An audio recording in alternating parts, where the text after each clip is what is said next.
Papi, ¿por qué esa señora nos está mirando? Esas fueron las palabras del niño pequeño, no más de 5 años, señalándome desde el otro lado del pasillo del supermercado. Y el hombre que estaba con él, el hombre que sostenía su mano, el hombre que llevaba una camisa azul que yo misma había comprado hace 2 años, se volvió y me miró directo a los ojos. Era Ricardo, mi esposo, el hombre que había enterrado hace exactamente 1 año, 3 meses y 14 días. El hombre por el que había llorado cada noche hasta quedarme sin lágrimas. El hombre cuyo funeral había organizado yo misma, eligiendo cada flor, cada palabra del panegírico, cada detalle de su despedida. Estaba vivo y tenía un hijo. Pero antes de continuar, por favor, si aún no te has suscrito a este canal, hazlo ahora. Dale like a este video y déjame en los comentarios si alguna vez has descubierto que alguien a quien amabas te mintió de la manera más cruel posible. Necesito saber que no estoy sola en esto. Necesito saber que alguien más entiende esta pesadilla. Mi nombre es Elena Morales, tengo 52 años y durante 28 años estuve casada con el hombre que creí que era el amor de mi vida. Durante 12 meses viví como viuda y en un segundo, en el pasillo número 4 del supermercado Carrefour de la Avenida Santa Fe en Buenos Aires, descubrí que todo, absolutamente todo, había sido una mentira.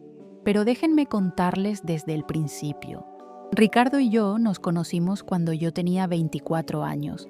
Yo era una estudiante de literatura en la Universidad de Buenos Aires. Él estaba terminando su carrera de ingeniería civil. Nos encontramos en una cafetería cerca de la Facultad de Filosofía y Letras. Yo estaba leyendo 100 años de soledad y él se acercó y me dijo: García Márquez, buen gusto. Así de simple comenzó todo. Nos casamos 2 años después en una ceremonia pequeña en la iglesia del barrio de Palermo donde yo había crecido. Mi vestido era sencillo, de encaje blanco que mi madre había guardado de su propio matrimonio. Ricardo llevaba un traje gris oscuro que había alquilado. No teníamos mucho dinero, pero teníamos amor. O eso pensaba yo. Durante 28 años construimos una vida juntos.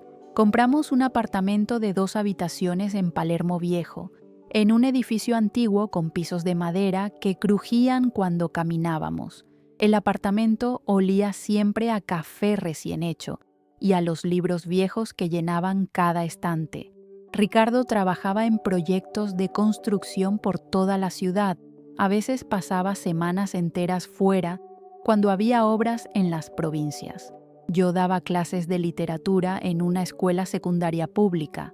Nunca tuvimos hijos, no porque no quisiéramos, sino porque no podíamos. Después de años de intentos y tratamientos que no funcionaron, aceptamos que seríamos solo nosotros dos, y estaba bien, o eso me decía a mí misma.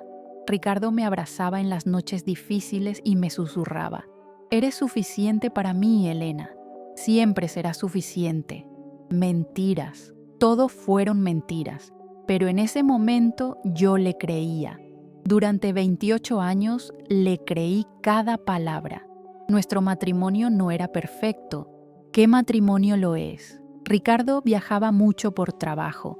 A veces pasaba 2 o 3 semanas fuera supervisando construcciones en Mendoza, en Córdoba, en Rosario.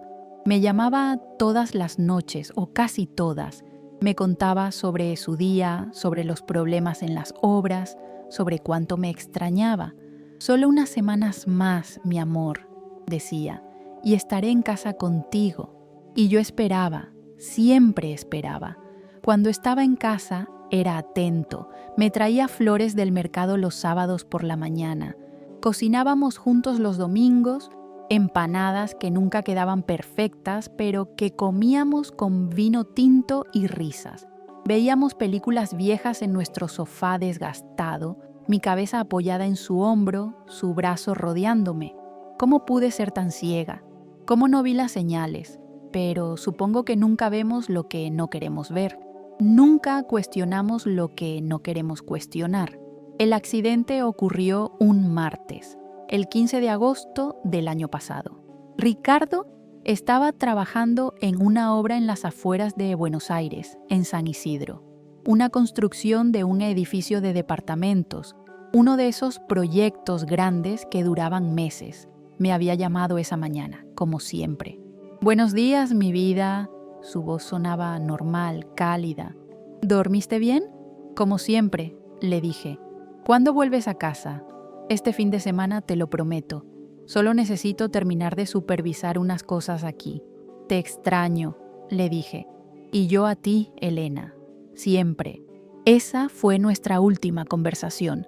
4 horas después recibí la llamada. Era el capataz de la obra, un hombre llamado Javier que había trabajado con Ricardo durante años. Su voz temblaba al hablar. «Señora Morales, necesito que venga al hospital alemán. Han habido un accidente en la obra».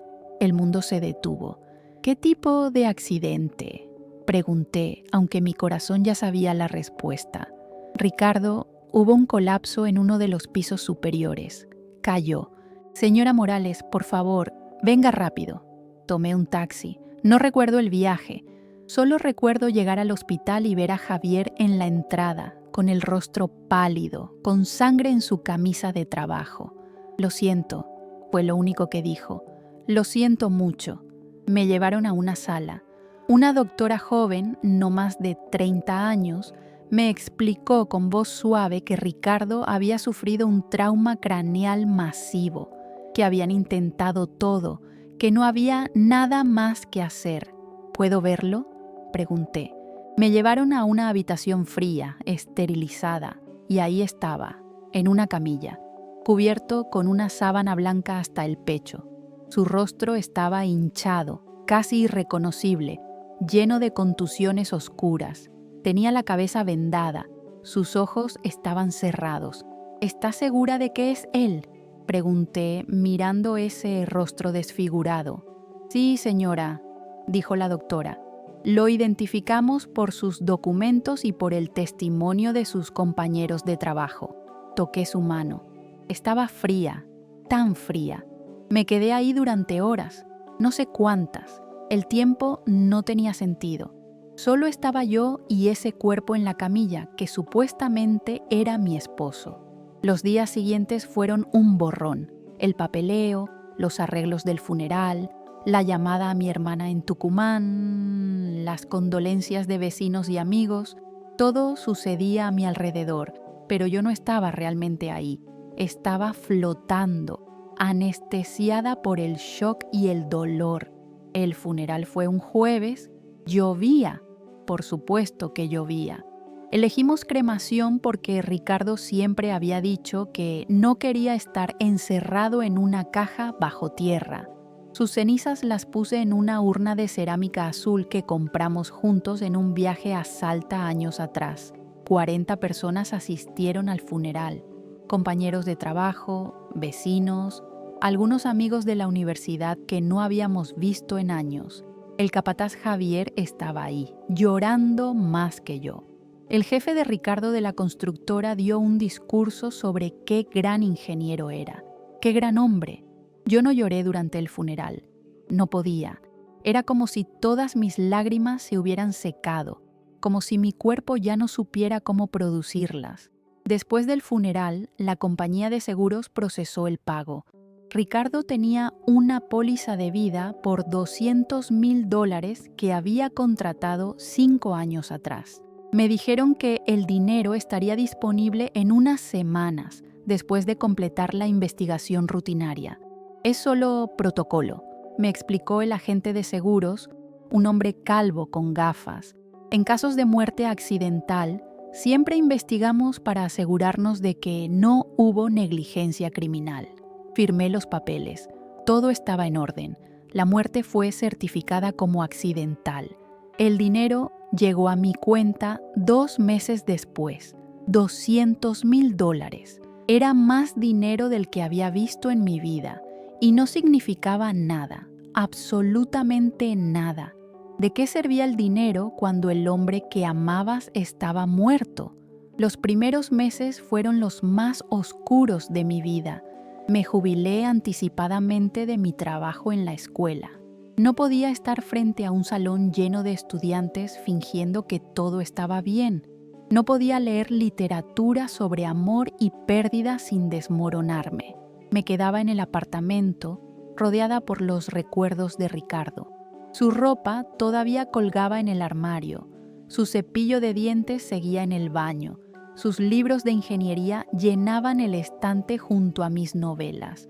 Su olor permanecía en las almohadas. Mi hermana Rosa venía desde Tucumán cada mes para quedarse conmigo una semana. Me obligaba a comer, a ducharme, a salir de la cama. Me preparaba mate y me hacía compañía en silencio, sabiendo que las palabras no servían de nada. «El tiempo cura», me decía, aunque su voz no sonaba convencida. «Sé que no lo crees ahora, pero el tiempo cura, Elena». Pasaron 6 meses, luego 9, luego 1 año, y lentamente, muy lentamente, empecé a vivir de nuevo. No de la forma en que vivía antes. Era una versión más pequeña, más apagada de mí misma, pero era algo. Comencé a salir del apartamento más seguido, a caminar por el parque, a visitar cafeterías donde Ricardo y yo nunca habíamos ido, porque los lugares que compartíamos dolían demasiado. Empecé a leer de nuevo, libros que él nunca había tocado, historias que eran solo mías. Hace exactamente 1 mes, decidí que era hora de empezar a vaciar sus cosas. No todo, no podía hacerlo todo de una vez, pero algunas cosas, su ropa que ya no usaría, sus zapatos desgastados, los papeles viejos de su trabajo. Doné la mayoría a una organización de caridad. Algunas cosas las guardé, su reloj, su anillo de bodas, una fotografía de nosotros en nuestro aniversario número 20. Fue doloroso, pero también liberador, como si finalmente estuviera permitiéndome seguir adelante. Y entonces llegó ese martes, el martes que cambió todo. Era un día común. Había decidido ir al supermercado Carrefour de la Avenida Santa Fe para hacer las compras de la semana. Generalmente iba a uno más pequeño cerca de casa, pero ese día quería caminar más, respirar más aire, estar más tiempo fuera del apartamento. Entré al supermercado alrededor de las 4 de la tarde. No había mucha gente. Tomé un carrito y comencé a recorrer los pasillos. Verduras, frutas, pan, las cosas básicas que necesitaba. Estaba en el pasillo de los lácteos cuando lo escuché. Una risa profunda, familiar, que había escuchado durante 28 años. Me quedé paralizada, con una caja de leche en la mano. No, no es posible, me dije a mí misma. Estás imaginando cosas, el dolor te está jugando una mala pasada. Pero entonces lo escuché de nuevo, y esta vez escuché palabras. Mateo, hijo, ¿quieres que compremos helado para después de la cena? Una voz de niño respondió con entusiasmo. Sí, papi, del de chocolate. Mi corazón empezó a latir tan fuerte que pensé que se me saldría del pecho. Dejé caer la caja de leche. Cayó al suelo con un golpe sordo. Caminé hacia el final del pasillo. Mis piernas temblaban, mis manos sudaban. Mi respiración era errática. Asomé la cabeza por la esquina y lo vi. A 20 metros de distancia, en el pasillo número 4, Ricardo. Llevaba jeans oscuros y una camisa azul de manga larga. Esa camisa, yo se la había comprado para su cumpleaños hace 2 años. La reconocería en cualquier lugar. Su cabello estaba un poco más largo de como lo usaba antes. Tenía barba, algo que nunca había tenido durante nuestro matrimonio. Pero era él, sin duda era él. Sostenía la mano de un niño pequeño, un niño de cabello oscuro y ojos grandes que miraba hacia arriba con adoración mientras Ricardo le hablaba. Y junto a ellos estaba una mujer. Era joven, tal vez de unos 28 o 30 años. Cabello castaño largo y ondulado, bonita, muy bonita. Y embarazada, muy embarazada, probablemente de 7 u 8 meses. Ricardo le tocaba el vientre con su mano libre mientras le decía algo que yo no podía escuchar desde donde estaba. Ella sonrió, una sonrisa radiante, llena de amor, el mismo tipo de sonrisa que yo le daba a Ricardo cada vez que me miraba, o que pensaba que le daba. Me quedé ahí parada, escondida detrás de un exhibidor de ofertas, mirándolos. Mi cerebro no podía procesar lo que mis ojos estaban viendo. Esto no era real, no podía ser real. Ricardo estaba muerto. Yo había visto su cuerpo. Había organizado su funeral. Había esparcido sus cenizas en el Río de la Plata como él había querido. Pero ahí estaba, vivo, completo, saludable, con una familia, con otro hijo, con otra vida. El niño, Mateo, me vio entonces. Sus ojos inocentes se fijaron en mí, en esta mujer de 52 años que seguramente se veía como un fantasma, pálida y temblando detrás de un exhibidor. «Papi, ¿por qué esa señora nos está mirando?». Ricardo se volvió. Nuestros ojos se encontraron y vi algo en su rostro que nunca olvidaré. No fue sorpresa, no fue shock, fue reconocimiento y después terror puro. Me había visto, me había reconocido. Durante 3 segundos, tal vez 4, nos quedamos mirando el uno al otro a través del pasillo del supermercado. Y entonces él hizo algo que me rompió aún más que verlo vivo. Tomó a la mujer embarazada del brazo, agarró al niño de la mano y se voltearon rápidamente hacia el otro lado del pasillo. Se alejaron caminando rápido, casi corriendo. Estaba huyendo de mí. Mi esposo muerto estaba huyendo de mí. Algo dentro de mí despertó. La conmoción se convirtió en adrenalina. El shock se convirtió en acción. Lo seguí. Dejé mi carrito ahí mismo en medio del pasillo y lo seguí a través del supermercado. Los vi dirigirse hacia la salida. Ricardo llevaba al niño en brazos ahora, moviéndose rápido. La mujer embarazada caminaba tan rápido como podía con su vientre abultado. Salieron del supermercado.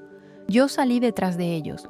Los vi cruzar el estacionamiento hacia un automóvil, un Toyota Corolla gris, un modelo de hace unos 5 años. Ricardo abrió las puertas rápidamente, metió al niño en el asiento trasero, ayudó a la mujer embarazada a subir al asiento del pasajero.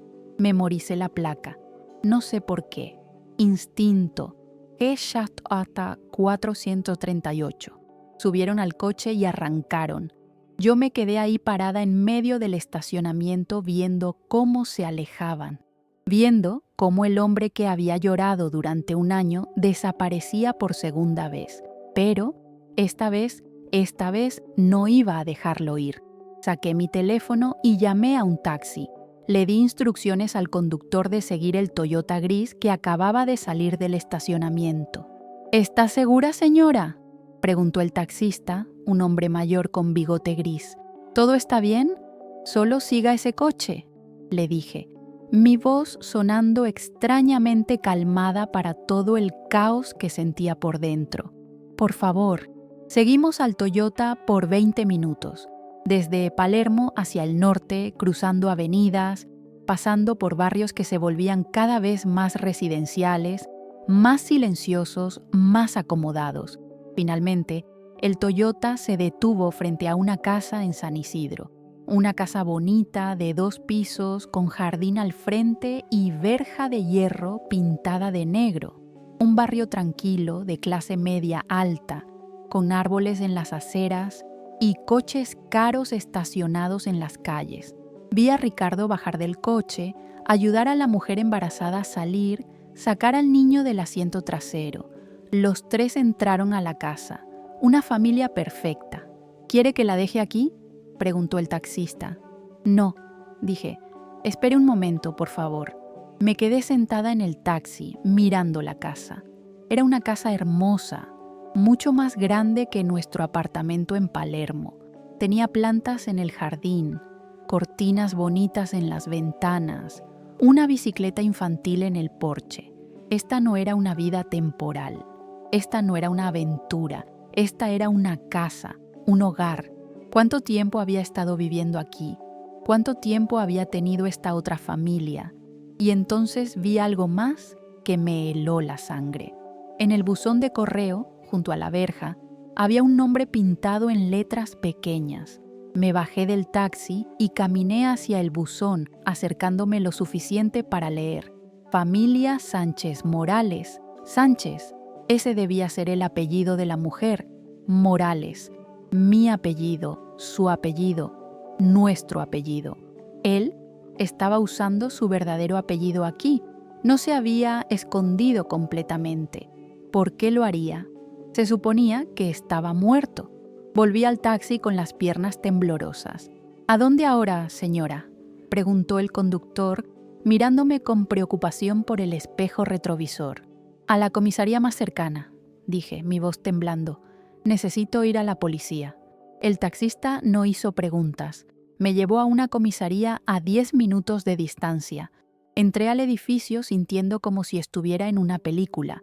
Nada de esto parecía real, nada de esto podía estar pasando. Me acerqué al mostrador donde un oficial joven estaba escribiendo en una computadora. Necesito reportar algo, dije, y mi voz sonó extraña incluso para mí. Necesito reportar que mi esposo, que supuestamente murió hace un año, está vivo. El oficial levantó la vista con una expresión de confusión.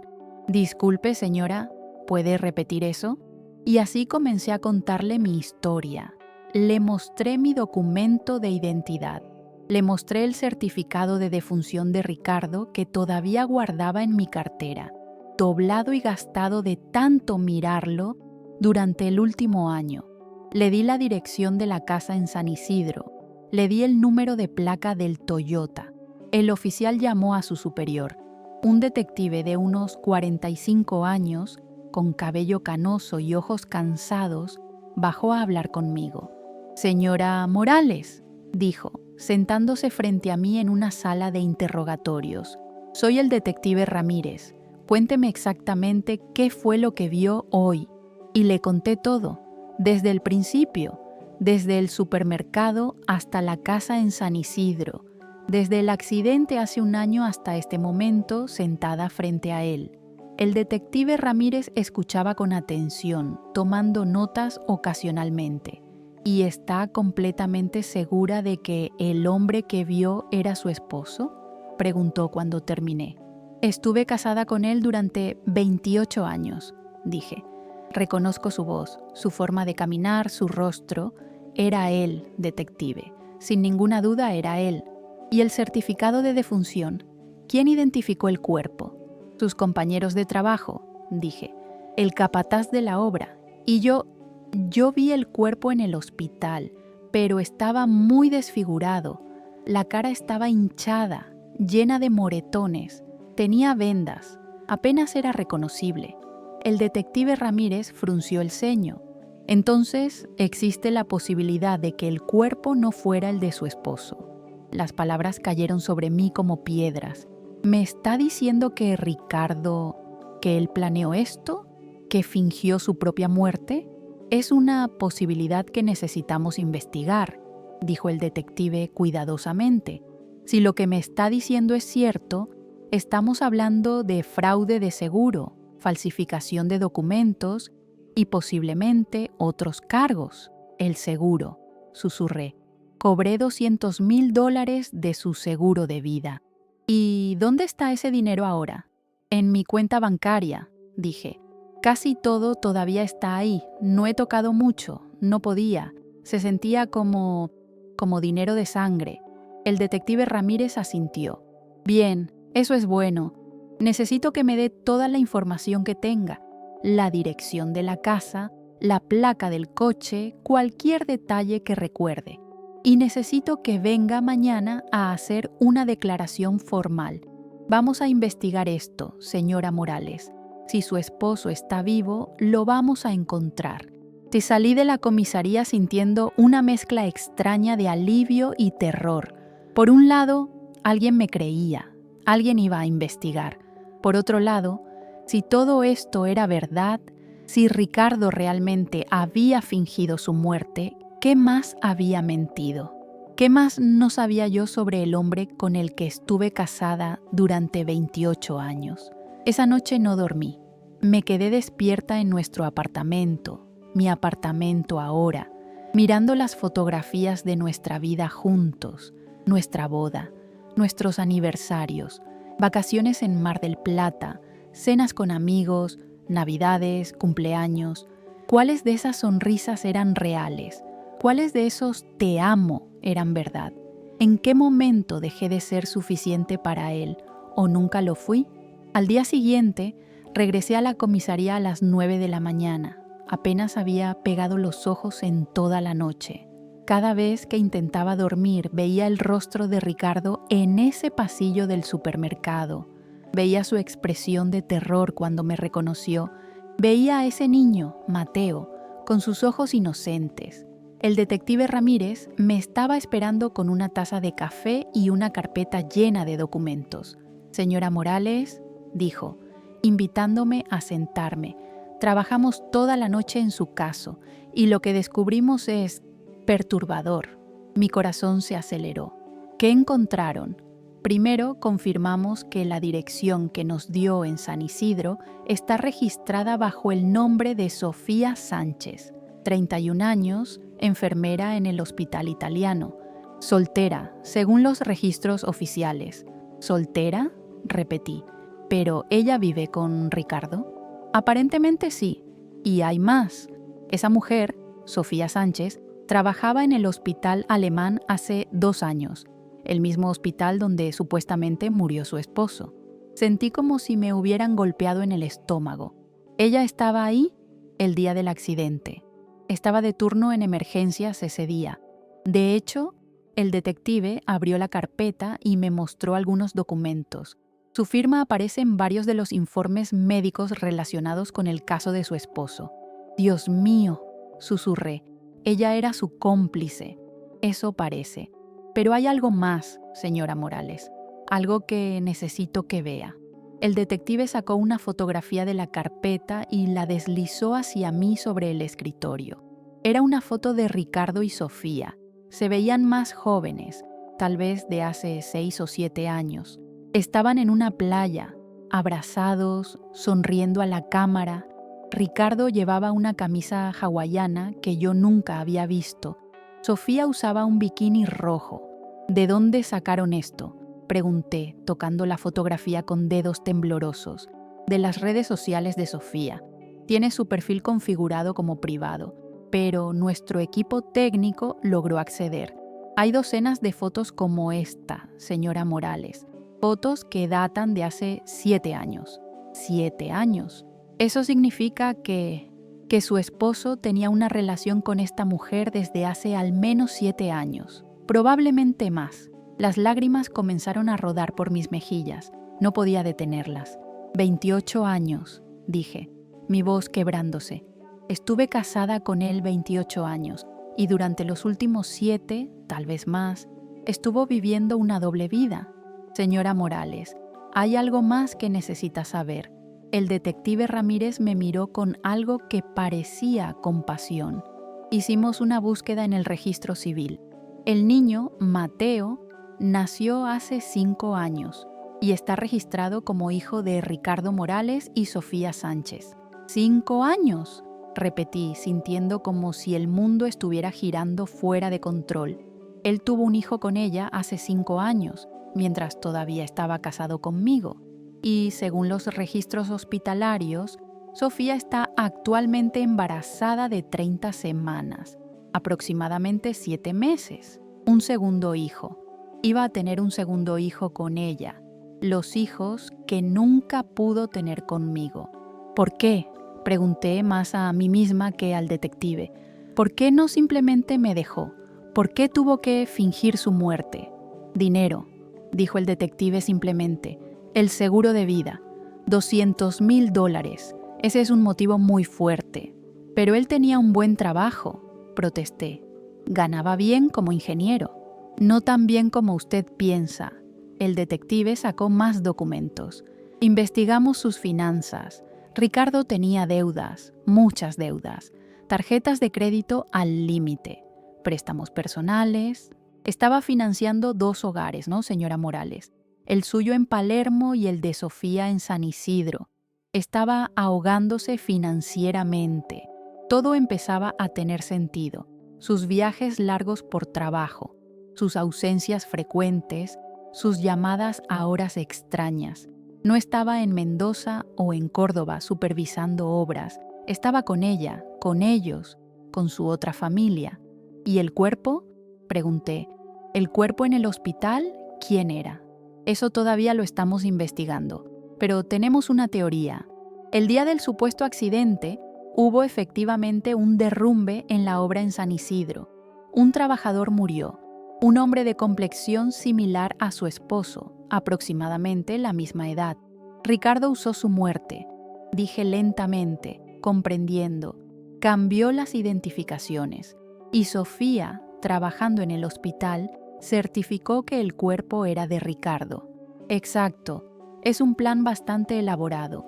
Requería coordinación, documentos falsificados y cómplices, pero con Sofía trabajando en el hospital era posible.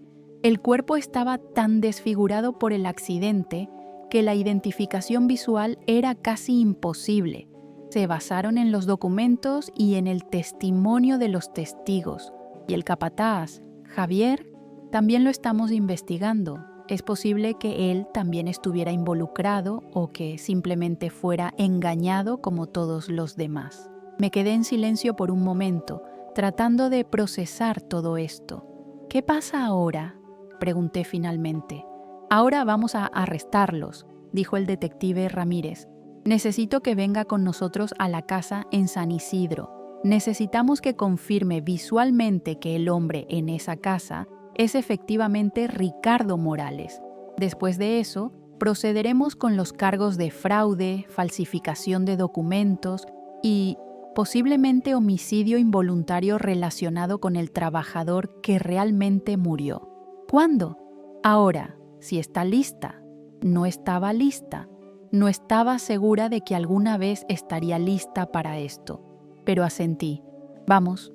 2 horas después, estaba sentada en un coche policial sin marcar, estacionado en la calle frente a la casa en San Isidro.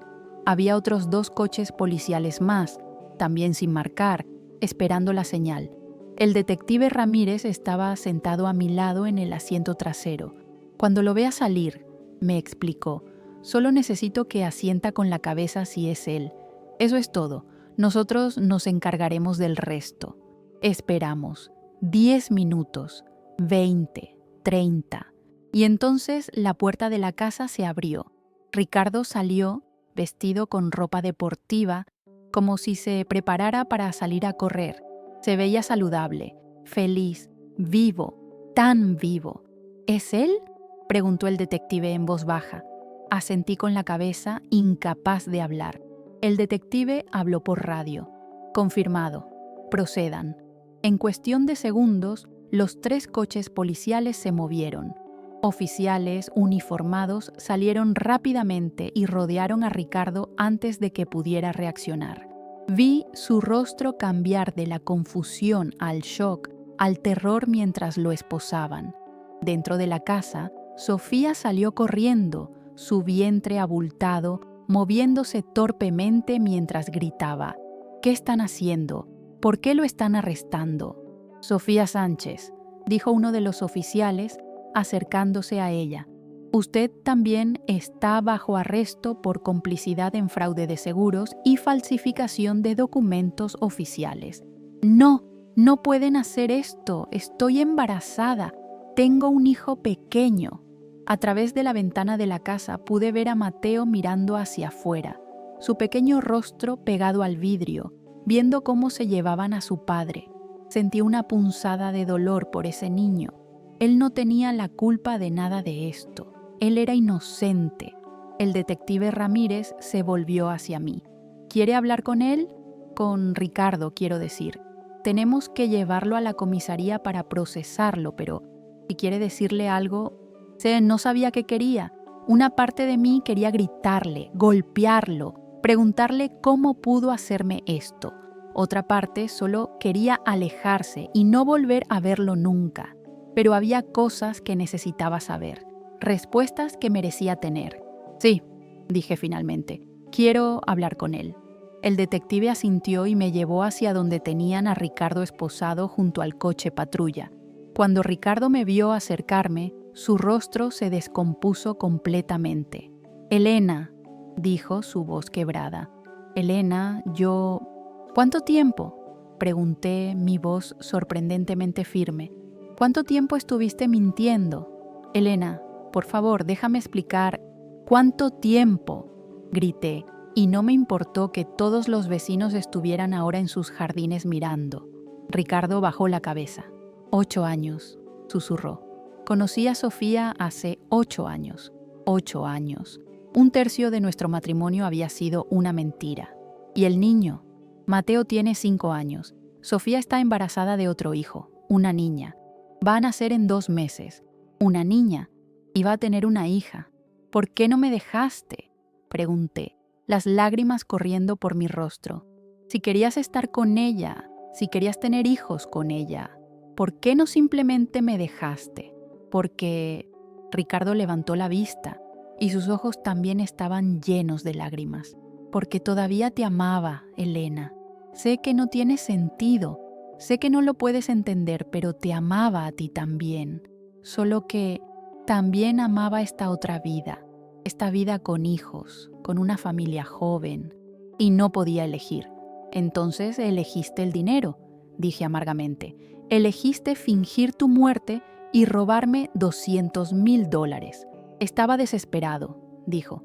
Tenía deudas, la casa de Sofía, los gastos del niño. Mateo necesitaba operarse del corazón el año pasado. Costó miles de dólares que no teníamos.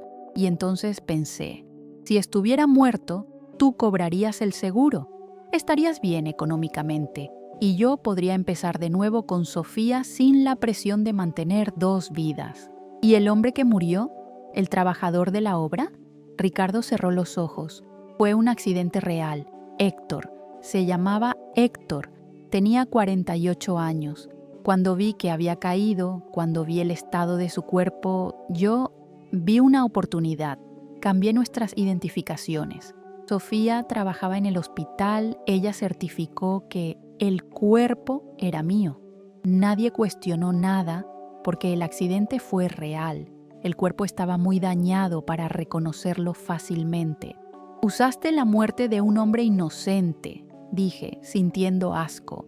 Dejaste que su familia pensara que había muerto como Héctor Rodríguez cuando en realidad murió como Ricardo Morales. ¿Dónde está su familia? ¿Saben siquiera que está muerto? Héctor no tenía familia, dijo Ricardo en voz baja. Era un trabajador migrante de Bolivia. No tenía parientes aquí. Por eso pensé que podría funcionar. Es monstruoso, dije. Todo esto es absolutamente monstruoso. Lo sé. Ricardo empezó a llorar abiertamente ahora. Lo sé, Elena, y lo siento tanto. Nunca quise hacerte daño, nunca quise que sufrieras. Pero lo hice, dije, mi voz quebrándose. Sufrí todos los días durante 1 año. Lloré hasta quedarme sin lágrimas. Me culpé a mí misma por no haber sido suficiente para ti, por no haberte dado los hijos que querías. Me sentí como una fracasada como esposa, como mujer. No fue tu culpa. Lo sé que no fue mi culpa, grité. Fue la tuya. Todo esto fue tu culpa, tu egoísmo, tu cobardía. Los oficiales empezaron a mover a Ricardo hacia el coche patrulla. Elena, me llamó mientras lo alejaban. Elena, por favor, perdóname algún día, por favor. Pero no respondí. Me di vuelta y caminé de regreso al coche del detective Ramírez. No tenía más palabras para el hombre que había amado durante 28 años. El hombre que había muerto hace 1 año. El hombre que nunca existió realmente. Los siguientes meses fueron un torbellino legal. Ricardo y Sofía fueron formalmente acusados de múltiples cargos: fraude de seguros, falsificación de documentos oficiales, obstrucción a la justicia. Para Ricardo, Agregaron el cargo de profanación de cadáver por haber alterado la identificación del cuerpo de Héctor Rodríguez. El caso se volvió noticia nacional. Los periódicos lo llamaban el ingeniero fantasma. Las noticias de televisión mostraban fotos de nuestra boda, seguidas de fotos de Ricardo con Sofía y Mateo. Mi rostro apareció en todos los noticieros. La viuda que descubrió que su esposo estaba vivo. De repente, todo el mundo tenía una opinión sobre mi vida, sobre mi matrimonio, sobre cómo no había notado las señales, cómo no supo que su esposo tenía otra familia, decían los comentaristas de televisión. Debe haber sido una esposa terrible si él prefirió fingir su muerte antes que divorciarse. Leí en un foro de internet. Las palabras dolían, pero con cada día que pasaba, me dolían un poco menos, porque empezaba a entender algo fundamental. Nada de esto fue mi culpa. Yo no hice que Ricardo mintiera. Yo no lo obligué a vivir una doble vida. Yo no lo empujé a cometer fraude. Esas fueron sus decisiones, sus acciones, sus crímenes. El detective Ramírez me llamaba regularmente con actualizaciones. Encontramos a la familia de Héctor Rodríguez. Me dijo una tarde, 3 meses después del arresto. Tiene una hermana en La Paz, Bolivia. Le informamos que su hermano está muerto. Por fin puede darle un entierro apropiado. Me alegra, dije, y lo decía en serio. Ese hombre merece ser recordado con su verdadero nombre. También recuperamos el dinero del seguro, continuó el detective. Los $200,000 que cobró. La compañía de seguros quiere que se los devuelva. Por supuesto, dije, no quiero ese dinero, nunca lo quise. Bueno, aquí está la cosa. El detective hizo una pausa. Legalmente, usted cobró ese dinero de buena fe. No sabía que Ricardo estaba vivo, no participó en el fraude. Entonces, técnicamente, ese dinero es suyo. Pero, me interrumpió. La compañía de seguros probablemente va a demandarlo a Ricardo por esa cantidad, más daños y perjuicios, lo que significa que cualquier activo que él tenga será embargado para pagar esa deuda. ¿Incluyendo la casa en San Isidro?, pregunté. Incluyendo la casa en San Isidro, la casa que compró con el dinero del fraude. ¿Qué va a pasar con Sofía y los niños?, pregunté, y me sorprendió que me importara. Sofía dio a luz hace 2 semanas. Una niña, la llamó Valentina. Ambas están bajo supervisión de servicios sociales. Sofía probablemente recibirá una sentencia reducida por cooperar con la investigación y por su condición de madre de 2 niños pequeños. Probablemente libertad condicional y servicio comunitario en lugar de cárcel. Y Ricardo va a ir a prisión. La fiscalía está pidiendo 10 años. Con buena conducta probablemente salga en 6 o 7. 10 años. 6 o 7 años en prisión. Una parte pequeña de mí sintió satisfacción. Justicia. Él me había hecho sufrir durante 1 año. Ahora él sufriría por varios. Pero otra parte más grande se sentía solo, vacía. Porque nada de esto me devolvería los 28 años que invertí en ese matrimonio. Nada de esto borraría el dolor, la humillación, la traición. El juicio duró 3 semanas. Tuve que testificar.